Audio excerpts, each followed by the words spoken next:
Title: Digging Her Own Grave. There was once a woman named Shoranda Monroe, who by all appearances had the perfect life. She lived in a sprawling estate on the outskirts of Atlanta, where marble floors gleamed beneath crystal chandeliers. Her husband, Derek Monroe, was a self-made millionaire.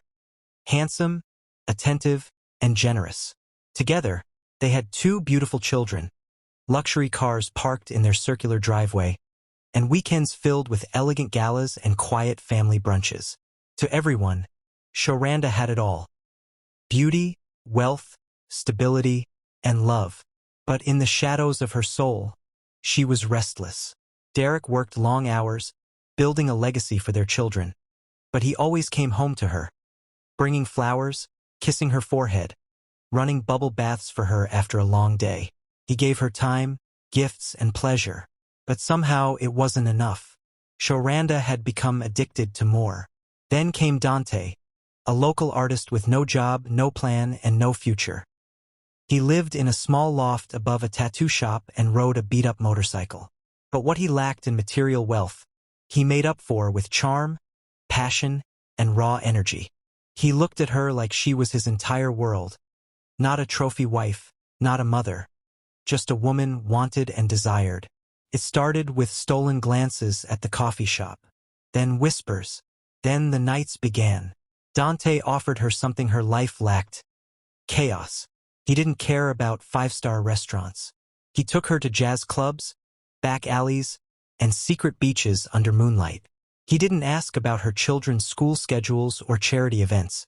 He touched her like she was a secret he wanted to keep. In her mind, she told herself she deserved this, deserved to feel alive. She convinced herself that Derek had grown predictable, that the life he gave her was beautiful, yes, but hollow. But while Shoranda was feeding the fire of forbidden lust, she was burning down the very home that kept her warm.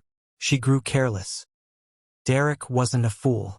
The missed calls, the changed perfume, the distant glances. It all added up. But he didn't confront her. Not at first. He watched, waited, and one night, after she didn't come home until 4 a.m., he quietly packed her things and left them by the grand staircase. No shouting, no begging, just a letter.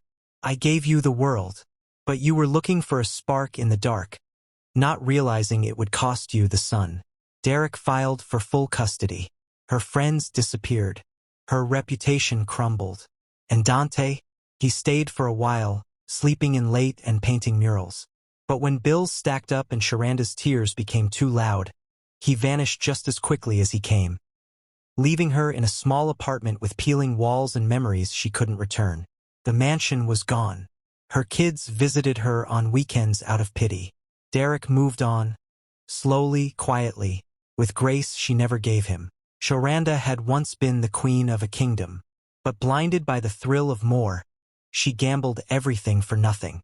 And now, she stands at her tiny window each morning, watching the sunrise she used to wake up to in silk sheets. Because what she thought was freedom was the beginning of her own slow burial. She had it all, and she dug her own grave.